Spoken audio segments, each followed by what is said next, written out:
a leer la palabra en Sofonías capítulo 3, versículos 17 y 18. Aquí Jehová le dio palabra al profeta Sofonías y dice así: Pues tu Dios está contigo y con su poder te salvará. Aunque no necesita de palabras para demostrarte que te ama, con cantos de alegría te expresará la felicidad que le hace sentir, como en un día de fiesta. Dios promete poner fin a la desgracia que ahora sufren y a la vergüenza que ahora sienten. Padre, gracias por tu palabra. Gracias, Señor, por tu amor, por tu promesa, porque así como lo hiciste en el pasado, sé que lo sigues haciendo hoy. Y dice, Señor, que vas a cambiar nuestro lamento, que vas a quitar lo que quizás nos esté pesando y nos vas a dar cosas nuevas. Hoy ponemos este tiempo delante de ti, en el nombre poderoso de Jesús. Amén y amén. En esta porción de la palabra, el Señor estaba hablando del futuro de Jerusalén. Había un grupo de ese pueblo que estaba haciendo cosas injustas, que estaba cometiendo pecados, pero Dios dio una palabra de esperanza para su pueblo, para aquellos que estaban esperando justicia. Cuando leemos un poco adelante en este capítulo de Sofonías, dice el versículo 1 y 2, ay de la ciudad opresora, rebelde y contaminada, no atiende a consejos ni acepta corrección, no confía en el Señor ni se acerca a su Dios. Entonces esa era la reprensión que Dios le estaba dando a ese pueblo de Israel. Un pueblo que era el pueblo de Dios, pero había apartado su mirada. Y por eso el Señor estaba viendo con detenimiento lo que ese pueblo estaba haciendo. Pero luego que dictaminó esa represión, pudo mostrarle a otro grupo su amor. Y fue cuando le dijo: en tus calles solo habrá gente humilde y sencilla, que pondrá en mí su confianza. Los pocos israelitas que hayan quedado con vida no cometerán ninguna maldad, no mentirán ni engañarán a nadie, sino que vivirán en paz y sin ningún temor. Entonces, siempre que vemos que está pasando una situación, Dios es un Dios justo. Dios no pone a todo el mundo en el mismo saco. Dios sabe quién está haciendo lo correcto y quién está haciendo lo incorrecto. Por eso en este tiempo donde quizás todo como planeta estamos pasando por esta pandemia, todos estamos pasando por la maldad, todos estamos pasando por injusticia, donde quiera que tú leas las noticias, donde abras algo para leer una noticia, algo malo está sucediendo. Pero en medio de eso, siempre Dios tiene sus ojos atentos de ver: hay alguien que está haciendo algo diferente. En medio de esta situación que es para todos, hay alguien que todavía me ama. Hay alguien que está haciendo lo correcto. Y por eso la palabra de hoy la he titulado: Dios no cambia. Y Dios no cambia porque en ese tiempo Él podía ver lo que su pueblo estaba haciendo. Y hoy Dios puede ver lo que tú también estás haciendo. Y hoy, en este tiempo donde estamos comenzando lo que la sociedad ahora está llamando como un nuevo normal, ahora hay algo que ha cambiado. Ahora uno tiene que salir a las calles y tener tapabocas y hay que tener distancia social. No se puede estar uno saludando ni abrazando. Entonces las cosas han venido cambiando un poco a como eran hace 2 meses. Pero aunque todas estas cosas han venido cambiando, Dios no cambia. Dios sigue siendo el mismo. Dios sigue siendo el mismo que te ama. Y por eso es muy importante cuando leemos en esta palabra que aunque muchos estaban apartados de Él, Él sigue viendo con amor y con detenimiento a los que hacen las cosas para honrarlo. Él sigue siendo el mismo. Dios es el mismo ayer, es el mismo hoy y es el mismo por los siglos. Por eso es que en este tiempo de tanta maldad, de injusticia, de incredulidad, Dios sigue teniendo cuidado de un grupo especial. Y ese grupo especial hoy se llaman sus hijos. Y si tú eres un hijo de Dios, entonces Dios tiene un cuidado especial contigo. Pero de algo que tenemos que estar claro es ver la diferencia entre lo que es ser criatura de Dios y lo que es ser hijo de Dios. Todo lo que nacemos, todo lo que estamos en esta tierra somos criaturas de Dios. Dios nos hizo. Pero Juan 1:12 dice, mas a todos los que le recibieron, a los que creen su nombre, se le dio la potestad de ser hechos hijos de Dios. Entonces, los que aceptan el sacrificio que hizo Jesucristo en la cruz, son los que pasamos de muerte a vida, son los que pasamos de ser criatura a ser hijos de Dios. Entonces, hay una diferencia. Cuando tú lees la palabra de Dios, siempre en toda circunstancia, Dios podía diferenciar entre el que hacía lo justo y entre el que no lo hacía. Cuando los tiempos de Noé, había tanta maldad en esta tierra, pero Dios se fijó en Noé y en su familia. Y fueron los únicos que pudieron sobrevivir a ese diluvio. Cuando leemos la palabra, siempre encontramos este tipo de cosas. Así que tú tienes que estar confiado de que tú, como hijo de Dios, si comienzas a hacer las cosas para agradarlo a Él, Dios va a tener un cuidado especial contigo. Ahora, la pregunta es, ¿cómo yo entro en ese grupo especial, el cual Dios toma en cuenta en cada una de las circunstancias? Y son tres cosas de las cuales te quiero hablar en este día. Lo primero es que tienes que creer sin ver. Y eso quizás no suena muy lógico, pero vamos a ver lo que dice la palabra de Dios en 1 Corintios capítulo 2, versículo 9. 1 Corintios 2, 9. Antes bien, como está escrito, cosas que ojo no vio, ni oído oyó, ni han subido en corazón de hombre, son las que Dios ha preparado para los que le aman. Entonces, cuando leemos la palabra de Dios, podemos entender que la secuencia normal del ser humano es, primero veo y después creo. Así actuamos todos. Si alguien te dice, mira, en tal lugar, cuando tú llegues, te van a dar una bendición. Te van a dar algo que te va a gustar. Muchos decimos, ya va, yo tengo que llegar primero allá y tengo que ver si eso es verdad. Y cuando yo esté allá y que lo tenga en mis manos, entonces yo puedo creer que eso es así. Entonces, por regla general, actuamos de una manera inconscientemente de que si no lo vemos, no lo creemos. Nuestra tendencia es a no creer. Y cuando no creemos, lo que más sucede es que comenzamos a dudar. Pero en lo espiritual funciona totalmente diferente. Funciona exactamente al opuesto. Es necesario creer es necesario creer para después poder ver. Tenemos que comenzar creyendo. Porque así sabemos que Dios nos tiene algo preparado, que aunque yo no lo pueda ver, que aunque hoy mis ojos no puedan ver esa bendición, Dios me la tiene preparada. Eso se llama fe.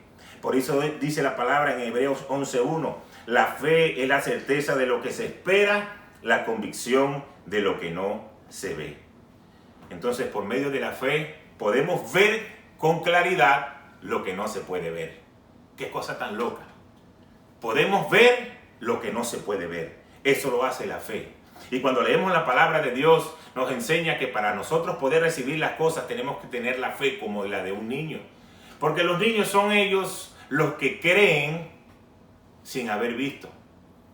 Ellos saben las cosas que van a querer recibir y dicen cosas por fe. Aunque nosotros los adultos quizás pensamos, bueno, pero esto que está diciendo va a ser muy difícil que lo reciba. Pero ellos lo dicen con fe.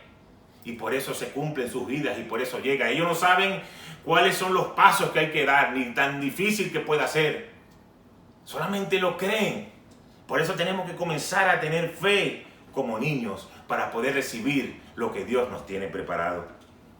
Yo recuerdo que más o menos por los años 80, mi papá era preparador físico de un equipo de béisbol allá en Venezuela, los Leones del Caracas. Y yo tenía 7, 8, 9 años cuando él estaba ahí trabajando. Y yo crecí en medio de ese dogado con jugadores que después llegaron a ser jugadores famosos en las grandes ligas. Estaba Andrés Galarraga, Omar Vizquel, Antonio Armas, Baudilio Díaz y tantos importados que fueron a jugar para allá, que después fueron estrellas en las grandes ligas. Y yo recuerdo que estando yo sentado un día en ese dogado de los Leones del Caracas, ahí siendo apenas un niño, le dije a mi papá, algún día yo voy a estar sentado en este dogado y yo voy a ser un pelotero profesional. Y quizás mi papá me vio así como el que dice, bueno, está bien, este muchacho sí tiene ilusiones o no se imaginaba todo lo que puede pasar de aquí a allá. Pero fue algo que yo dije con fe, sin saber si era difícil, si era fácil, cuáles eran los pasos, si tenía que entrenar. Yo solamente declaré una palabra de fe. Ese estadio universitario tienen vida dos equipos, los Leones del Caracas y los Tiburones de La Guaira. Los Leones están en el logado de la tercera base y los Tiburones están en el logado de la primera base. Y cuando otros equipos van a jugar con ellos, entonces dependiendo de quién sea el equipo sede, van cambiando donde van a estar sentados. Resulta que en el año 93, luego de que yo había firmado al profesional en el año 92 y ya yo había jugado en la liga paralela, en la liga de novatos, me llaman en el año 93 para debutar en el equipo grande, en el equipo profesional. Estaba yo con los Tigres de Aragua. Y esa noche nos tocaba jugar contra los Tiburones de La Guaira. Entonces los Tiburones estaban en su logado del lado derecho y a mí me tocó estar en el logado del lado de la tercera base, que era el logado que pertenecía a los Leones. Y cuando yo estaba sentado allí para hacer mi primer juego como profesional, pude recordar las palabras de quizás 13, 14 años atrás, cuando yo le había dicho a mi papá, yo voy a estar sentado aquí y voy a ser un jugador profesional. ¿Qué te quiero decir a ti con esto? Tenemos que tener fe como los niños, porque si nosotros empezamos a emplear nuestra lógica y comenzamos a ver que no tenemos salida y que la situación es muy difícil, entonces nuestra fe va a mermar. Tenemos que tener la fe como los niños. Tenemos que aprender de ellos. Y yo te animo a que cada día tú empieces a creer las promesas que Dios tiene en su palabra. Porque hay muchas de que tú no las vas a ver, sino que tienes que comenzar a creerlas para poder recibir después. Lo segundo es que tenemos que alabar a Dios como a Él le gusta. Y tenemos que entender que el propósito fundamental de la alabanza es agradar a Dios. Yo alabo porque quiero agradar a Dios. Por lo tanto, debemos hacerlo como a Él le gusta. Es como que tú vas a ir a una fiesta y estás invitado y tú sabes cuáles son los gustos de ese cumpleañero. Tú no le vas a comprar algo que no sea de su agrado. Tú vas a comprar algo que sabes que él lo va a disfrutar y que él lo va a agradecer. Y de cierto modo estás dando algo para complacer su corazón. Entonces igualmente tenemos que hacerlo con Dios. Debemos alabar a Dios con todo nuestro corazón. Pero hay una manera de hacerlo, el cual esa manera va a alegrar el corazón de Dios. En el Salmo 9.1 dice, te alabaré, oh Señor, con todo mi corazón. Contaré todas tus maravillas. Entonces el salmista nos está enseñando que él va a alabar, a adorar al Señor con todo su corazón. Porque el corazón de nosotros es lo que alegra al Señor. Pero después dice que contaré todas tus maravillas. Quiere decir que cada cosa que él va pasando en esta vida, cada cosa que él va recibiendo, él va a decirla, la tengo, la he recibido porque Dios me la ha dado. Y cuando nosotros comenzamos a darle la gloria a Dios, entonces él va a comenzar a enviar lo que nosotros estamos esperando. Pero si nosotros decimos, no, eso yo lo hice porque yo estudié, eso yo lo hice porque yo soy un cerebro y entonces estos negocios y estas cosas salieron bien.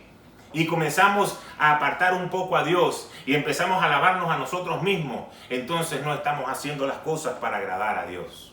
No estamos haciendo las cosas para que Él sea exaltado. Y fíjense lo que dice la palabra. El Señor Dios se lamentó la alabanza que hacían los israelitas porque la consideraba que era hipócrita. El Señor dice, este pueblo me alaba con la boca y me honra con los labios, pero su corazón está lejos de mí. Su adoración no es más que un mandato enseñado por hombres. Entonces, el Señor está diciendo, ellos abren su boca, pareciera que me están alabando, pero realmente no lo están haciendo de corazón, sino que lo hacen porque sus antepasados se lo fueron enseñando. Alabar a Dios es bueno, alabar a Dios es correcto. Cuando tú abres tu boca para alabar a Dios, tú vas a recibir bendición. Pero lo hacían como una costumbre y no porque realmente lo estaban haciendo de corazón. ¿Cuántos de nosotros hoy estamos haciendo lo mismo? Estamos en la iglesia y estamos cantando y estamos en un tiempo de adorar al Señor y estamos viéndole el cabello al que está enfrente o estamos viendo cómo se vistió el otro y nos da esta flojera de abrir nuestra boca. No, pero yo alabo al Señor. Esa canción me tocó, esa canción llenó mi corazón. Pero el Señor nos está llamando hipócrita porque no lo estamos haciendo de corazón. Tú tienes que entender que cuando agradamos a Dios con nuestra alabanza y nuestra adoración, Él va a comenzar a enviar bendiciones para nuestra vida. Porque Él sabe que un corazón que se levanta para adorar, un corazón que es agradecido, es un corazón que va a poder darle la gloria a Él y reconocer que sin Él no somos capaces de hacer las cosas. Entonces algo muy importante, tanto nuestra adoración y nuestra alabanza tiene que salir de corazones que están agradecidos y poder expresar el amor que tenemos por Dios. En este tiempo de pandemia, al principio, muchos estaban preocupados. Muchos que dejaron de trabajar, se acabaron las clases, estamos encerrados en nuestras casas, estábamos con temor, estábamos orando, estábamos alabando al Señor. Señor, manifiéstate. Señor, pon tu mano sobre nosotros. Pero después que fueron pasando las cosas y fueron pasando el tiempo y la gente se empezó a acostumbrar a estar metido en la casa y a ver que bueno, esto quizás si yo estoy aquí guardado no me va a pasar nada. Y comenzaron a verlo como que estaban de vacaciones. Entonces hoy hago una parrilla y mañana hago lo otro y me acuesto a dormir a ver películas y me sé todas las series de Netflix y comenzaron a verlo como están en unas vacaciones. Entonces como era al principio, eso comenzó a mermar y comenzamos a entrar en una vida normal. Muchos de nosotros hacemos lo mismo cuando vamos a la iglesia. Cuando tenemos una necesidad, queremos buscar de Dios, queremos alabarlo, queremos estar ahí. Pero cuando Dios poco a poco comienza a responder cada una de nuestras necesidades, entonces se nos va olvidando, se nos va pasando y llegamos otra vez a hacer lo mismo. Y se nos olvidó todo lo que Dios ha hecho por nosotros. Yo te voy a decir a ti una cosa y te lo voy a decir sobre todo a ti que eres hijo de Dios. Si tú hoy, después que esto se acabe, porque esto se va a acabar y va a llegar un momento donde todos vamos a estar afuera otra vez. Quizás con cosas diferentes, pero vamos a tener una vida normal allá afuera. Si tú en este periodo que tuviste en tu casa, que tuviste tiempo necesario y suficiente para buscar de Dios, para crecer espiritualmente, para que tu fe crezca, no lo hiciste de esta manera y tú regresas siendo el mismo, entonces fuiste reprobado. Porque entendemos que Dios ha permitido esta situación. Y si tú sigues siendo el mismo o peor, has sido reprobado. Tienes que entender lo que Dios está soltando en este tiempo. Esto no está pasando por casualidad. Y cuando regresamos a la alabanza de Dios, imagínate tú que eres padre. Que tu hijo solamente te busque cuando necesita algo. Papá, necesito esto. Mamá, prepárame el desayuno. Mamá, lo otro. Papá, necesito lo otro. Pero nunca se acercan para decirte, papá, te amo. Papá o mamá, gracias porque se levantan temprano para prepararme la comida que me la tengo que llevar. Papá, gracias porque me llevaste. Mamá, gracias porque me estás esperando con un almuerzo. Mamá, te amo. Si no puro dame, yo quiero. ¿Cómo se sentirían ustedes como padres? Imagínense cómo se siente nuestro Dios cuando solamente abrimos nuestra boca para pedir y para pedir. Yo quiero esto, yo quiero que se cumpla esto, yo quiero recibir esto, pero no abrimos la boca para alabar a Dios. ¿Y quién de nosotros ahora lo ponga en la posición de que cuando los hijos comienzan a alabarnos y comienzan a decirnos, papá, tú eres el mejor, mamá, tú eres la mejor, tu comida queda muy sabrosa, papá, wow, tú eres increíble? Y después que te tiran esa alabanza, vienen y te dicen, mira papá, tú sabes que necesito esto. Ah, pero como ya te estaban alabando, como ya te pusieron por ahí arriba, entonces tú vas y wow, este muchacho se lo merece todo, toma, te lo voy a dar. Aunque Dios no es manipulable como nosotros los hombres, a Dios le gusta cuando tú te levantas y lo alabas. Porque cuando tú reconoces que Él es lo primero en tu vida, y que Él es digno de toda alabanza y de toda adoración, su mano de amor va a entrar en tu vida y va a conceder las peticiones de tu corazón. Así que antes de que tú comiences a pedirle a Dios, comienza primero a adorar. Pero adóralo por lo que Él es, no por lo que Él te puede dar. Porque cuando tú lo haces de esa manera, tú lo estás haciendo con un corazón sincero. Así como dijeron estos jóvenes hebreos cuando iban a entrar en el horno de fuego: a nuestro Dios solamente alabamos, no adoraremos a ningún otro Dios. Y sépalo, rey Nabucodonosor, que aunque nuestro Dios no nos salvare, le seguiremos adorando. Esa fe hizo que esos tres jóvenes quedaran salvos del horno de fuego, porque sabían a quién están adorando. Hoy debemos nosotros saber a quién estamos adorando. Estamos adorando al Rey de Reyes y Señor de Señores. Estamos adorando al que te dio la vida. Estamos adorando al que te ha dado todo. Y nos ha dado cosas que nosotros ni siquiera nos merecemos. Por eso nuestra alabanza debe ser sincera. Y por último, y para cerrar, hay algo muy importante, que es que tenemos que quitar la queja y la incredulidad de nuestro corazón. Ese pueblo que estaba ahí en Jerusalén, que era el remanente, que no era el pueblo que estaba pecando y haciendo las injusticias, sabían que Dios en algún momento iba a sacar su mano y lo iba a defender. Sabían que ese Dios, el cual habían adorado, era el que lo iba a defender. Por eso tú tienes que apartar la queja y la incredulidad. Y sobre todo en este tiempo donde muchas cosas que vemos a nuestro alrededor nos hacen ver con preocupación: no sé qué va a ser de mi futuro, no sé qué me va a pasar más adelante, no sé cómo voy a pagar la renta, no sé qué le voy a dar de comer a mis hijos, no sé de qué voy a trabajar. Cuando nosotros dejamos la incredulidad, Dios comienza a manifestarse. Pero no crean que eso nos pasa a nosotros porque somos marcianos, porque somos de otro planeta.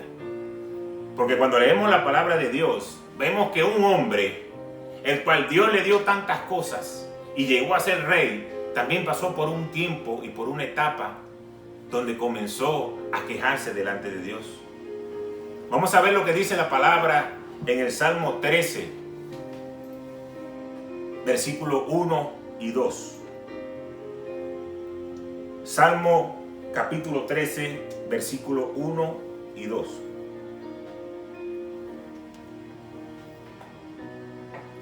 Dice: ¿hasta cuándo, Jehová, me olvidarás para siempre? ¿Hasta cuándo esconderás tu rostro de mí?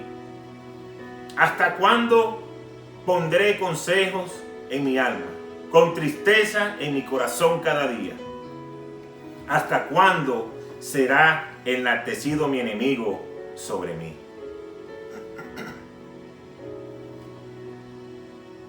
Hoy muchos de nosotros estamos poniendo las mismas quejas ante el Señor. Señor, ¿hasta cuándo? ¿Hasta cuándo tenemos que soportar esto? ¿Hasta cuándo tanta injusticia? ¿Hasta cuándo nuestro enemigo sigue pareciendo que está obteniendo la victoria y nosotros estamos en un nivel de derrota? ¿Hasta cuándo? Pero fíjense algo interesante que vamos a aprender de David. David era un hombre conforme al corazón de Dios y era fiel a Dios. Pero también entró en este tiempo de queja Porque hubo situaciones en su vida donde él se sintió desamparado, frustrado y hasta abandonado por Dios. Y yo sé que muchos de nosotros hoy, aunque podamos decir yo creo en Dios, yo sé que Dios es poderoso y yo sé que Dios me va a dar lo que yo estoy esperando,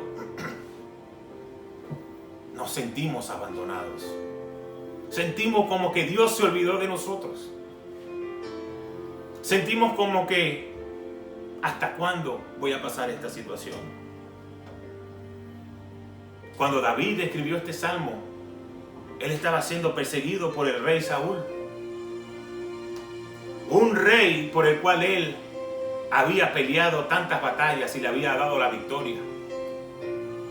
Y ahora este rey lo perseguía por envidia. Y él estaba diciéndole al Señor, ¿hasta cuándo me persigue este rey? ¿Hasta cuándo yo tengo que soportar que él esté detrás de mí? Esta pregunta se la hacía David. Y llegaban ahí a su mente. Y yo sé que hoy a ti, en tu mente, tú puedes estar pensando lo mismo. ¿Hasta cuándo? ¿Hasta cuándo tengo que soportar esto? Pero fíjense lo que dice el versículo 5. Después de que David había puesto su queja ante el Señor, dice en el verso 5, mas yo en tu misericordia he confiado, mi corazón se alegra en tu salvación.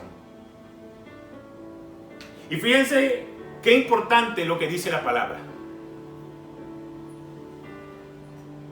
Dice, yo en tu misericordia he confiado. Quiere decir que está hablando en pasado.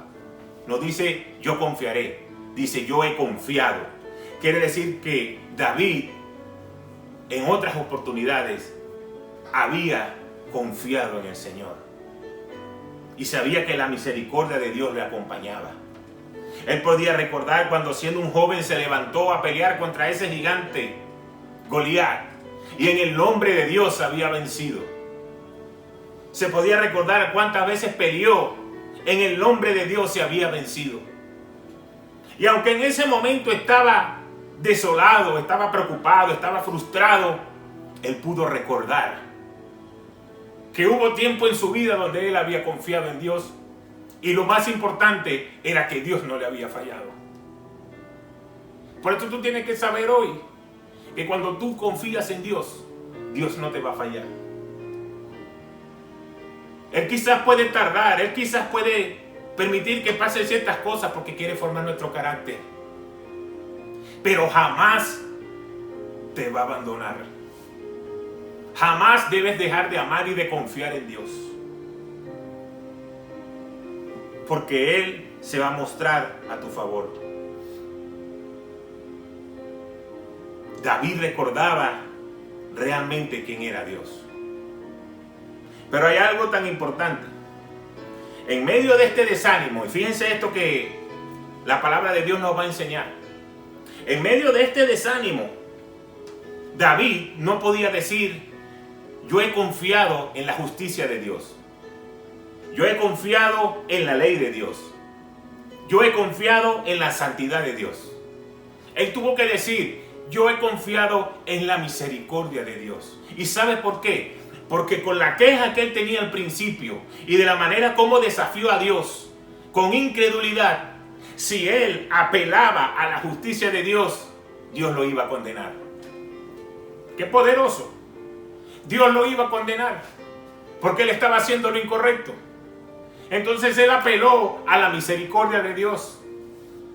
Y Dios en su amor y en su misericordia fue al rescate. Qué interesante cómo la palabra nos enseña. Por eso hoy nosotros debemos apelar a la misericordia de Dios. ¿Sabes por qué?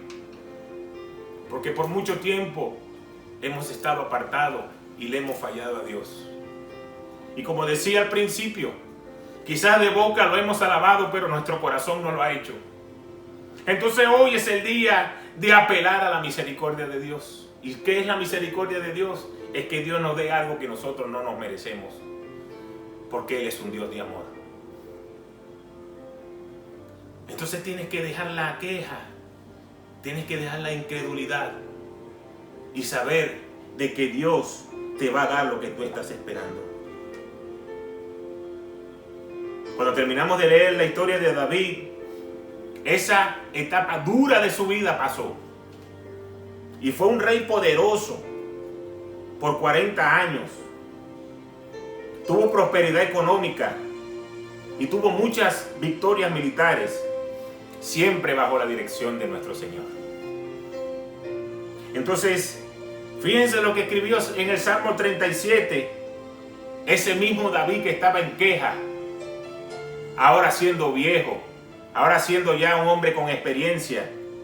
Salmo 37:7 dice: guarda silencio ante Jehová y espera en Él. El mismo que se quejó, el mismo que decía me siento abandonado, ahora nos dice: guarda silencio ante Jehová y espera en Él. ¿Sabes lo que significa guarda silencio ante Jehová? Es que te mantengas en oración, en intimidad, buscando el rostro de Dios, en humildad, que te deleites en Él y Él va a complacer la petición de tu corazón. Cambió la queja y ahora sabe cómo confiar en Dios. Entonces podemos entender que él estaba deprimido y se sintió hasta abandonado por Dios. Pero fíjate lo que dice el verso 6 para terminar de este salmo: cantaré a Jehová porque me ha hecho bien. El que comenzó deprimido terminó cantando, porque entendió que Dios estaba al control, porque entendió que Dios una y otra vez lo había hecho pasar por situaciones difíciles, pero siempre le había tendido su mano, su diestra de poder, y había estado en lugares de batallas, pero había tenido la victoria. Hoy es el tiempo donde Dios te recuerda: yo estoy contigo, yo soy el mismo que estaba con David, es el mismo que está contigo hoy. Por eso la palabra dice: Dios no cambia. Aunque nosotros fallamos, aunque nosotros nos apartamos, Dios no cambia. Pero Dios es un Dios de amor, pero Dios es un Dios justo también. Querido amigo, querida amiga que me escucha, querido hermano, querida hermana, Dios no se ha olvidado de ti. Dios te dice: yo sé cuál es tu situación, yo sé por lo que tú estás pasando, pero necesito que comiences a buscarme con un corazón sincero. Mis ojos están sobre lo que tú estás pasando. Gente que está pasando necesidades en este momento. Gente que quiere ver que su vida, esa enfermedad se vaya de su cuerpo. Gente que quiere estar reunida nuevamente con su familia. Gente que no sabe qué va a comer mañana. Pero Dios conoce cada una de nuestras situaciones. Por eso no dejes de confiar en Él. No es malo que tú tengas una sensación de abandono. David lo sintió. La diferencia es que él reconoció que el Dios de amor y de poder iba a ser su sustento. Tú hoy tienes que saber que nuestro Dios va a ser tu sustento y que Él va a suplir tus necesidades. Y quizás si te has sentido solo, abandonado, hoy es el tiempo de que comiences a creer. Porque tú no estás solo. Él sabe lo mejor que tú necesitas. Y Él lo está preparando. Por eso tienes que prepararte para recibirlo. Así que solamente te doy estos 3 consejos. Recuerda creer antes de ver. Alábalo con todo tu corazón. Y por último, deja la queja y la incredulidad, y Él se va a manifestar en tu vida. Padre, gracias por tu palabra. Gracias por cada persona que hoy se conectó para escucharte a ti. Gracias, Señor, porque tú no nos abandonas. Gracias porque tú no cambias. Gracias porque tú eres el mismo. Y quizás si nosotros nos hemos sentido solos es porque nos hemos apartado de ti. Hoy declaro una palabra de bendición para cada persona que ha creído tu palabra. Que comience a poner por práctica cada una de las enseñanzas que se han dado hoy. Tenemos que aprender a ponerte a ti de primero en nuestras vidas, con un corazón sincero, para poder recibir lo que tú nos vas a dar. Hoy declaro en el nombre de Jesús que persona que está esperando un milagro financiero, espiritual, en la salud, en unión familiar, en quizás hijos que se han ido de la casa, hijos que están en desorden, en drogas, que han tenido un corazón atribulado. Hoy, por tu amor y por tu misericordia, comiences a manifestarte en la vida de cada uno de ellos. Gracias, Señor, porque tú no cambias. Gracias porque tú eres el mismo ayer, hoy y por los siglos. Y por eso te alabamos. Ponemos este tiempo delante de ti en el nombre poderoso de Jesús. Amén, amén y amén. Dios me lo continúe bendiciendo. Nos encontramos la próxima semana. Y los que nos siguen por el Instagram Live, recuerden que esta prédica va a estar en nuestro canal de YouTube. Si la quieres volver a ver o si la quieres dársela a alguien que quizás sepa que la necesita, ahí estará guardada. Dios me los bendiga y que tengan una excelente semana.